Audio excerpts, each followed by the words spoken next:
Mga kaagoy, nakapagluto na ba kayo ng ganitong pulutan na pulpog? Kung hindi pa, ituturo ko sa inyo itong recipe kong to. Isa sa mga pinakamabisang pulutan kapag 4x4 ang iyong inumin. Tara, gawa tayo ng pulutan, G!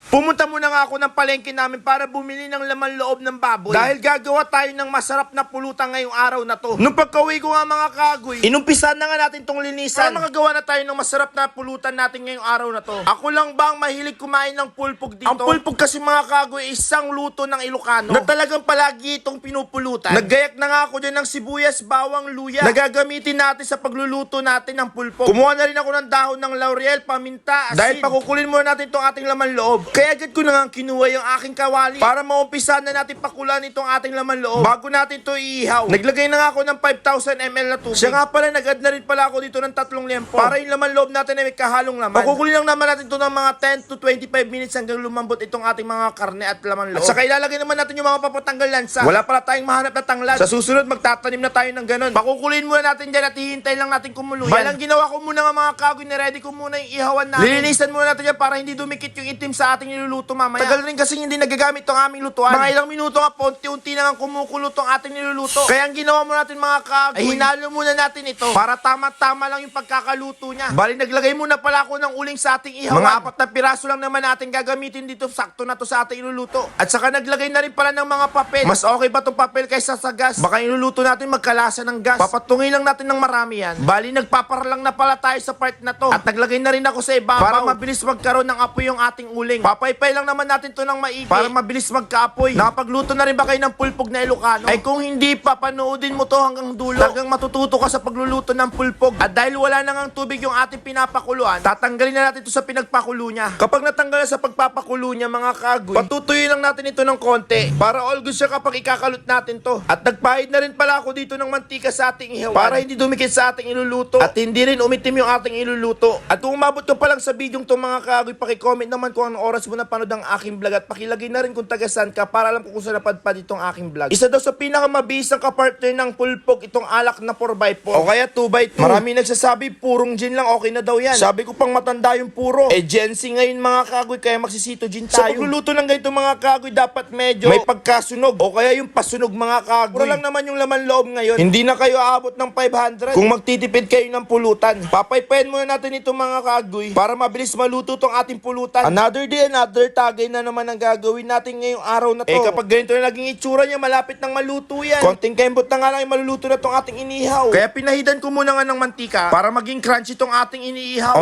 Malapit na nga maluto ito. Kapag umiinom kayo mga kagoy, anong kadalasan na pinupulutan nyo? Paki-comment nga para alam ko at iluto ko. Mga ilang minuto nga, naluluto na nga tong ating mga iniihaw na laman loob at karne. Isa sa mga pinakapanalong pulutan itong pulpog Ilocano na talagang masarap at malinamnam kapag naluto na to. At natapos na nga tayo mag-ihaw mga kagoy, naghanda na nga ako ng mga kakailanganin natin ng ingredients. Naghiwa na pala ako dito ng 3 sibuyas na ilalagay natin mamaya-maya ito. Maraming nagsasabi mas quality daw ang pulutan kapag maanghang, kaya naghiwa na nga ako ng sili na green at red. At pambalanse sa ating pulutan, ang palaging hindi nawawala itong kalamansi na talagang mapapaasim ka talaga. O eto na nga yung ating inihaw mga kagoy, lutong-luto na. Kaya ang gagawin natin ay umpisa na natin itong hiwain. Ang paghihiwa na ito mga kagoy, para ka lang din naghihiwa na pang-igado. Inuna ko muna nga yung puso ng baboy. Isa rin ito sa pinakamasarap na parte ng baboy. At pangalawa, itong atay naman ng baboy na isa rin sa nagpapasarap sa ating pulutan. Ay syempre tis-tis lang sa paghihiwa kahit masakit ng likod at dyan. Isa sa mga pinakamalambot sa pulutan natin, itong parte ng baboy na to. Nakalimutan ko na kung anong tawag dito mga kagoy. Basta sobrang lambot nito at masarap kainin. Syempre kapag nakahiwa na tayo, isa ka na ilalagay sa ating lalagyan. Kaya hiwain mo natin lahat para matimplahan na natin itong ating pulpog. Hiniwa ko na nga rin itong ating karne para matapos na. At syempre pati yung isaw ng ating baboy. Bali, hindi ko na talaga tinanggal dyan yung laman loob niya. Isa rin yan sa magpapasarap ng pulutan natin. Pangontra sa matapang na alak. At naglagay na rin pala tayo dito ng pipino. Hindi rin mawawala ito sa pulpog. Malilit at maninipis lang ang paghihiwa dito. Parang kasize lang naman ng ating mga hiniwa kanina. Mimix muna natin ito bago natin timplahan. Para kapag tinimplahan natin lahat malagyan ng tamang lasa. Una natin nilagay itong sibuyas, sili na green at red. At isinama ko na rin itong pipino natin mga kagoy sa hinalo-halo para kumalat itong mga ingredients na ating nilagay. Malapit na mga kagoy, magkakaroon na tayo ng napaka-quality pulpog na Ilocano. Nagpudpud na rin ako ng kalamansi natin mga kagoy. pambabalanse sa pulpo para tamang-tama yung pagkakatimpla natin. At naglagay pala tayo dito ng konti chilimansi, pampasarap ng konti sa ating pulutan. At syempre naglagay na rin tayo ng ginisa mix para perfect yung lasa ng ating pulutan. Dahil marami nga tayong pulutan, isang ginisa mix na ang nilagay natin. At saka minekos-mekos natin ito ng maigi para yung mga pampalasa na nilagay natin ay kumalat sa mga lamang loob at karne. At isa sa mga pinakamasarap rin ang paminta na pampaangat ng lasa, mga kagoy. Marami pala akong nilagay dyan para mas masarap yung ating pulutan.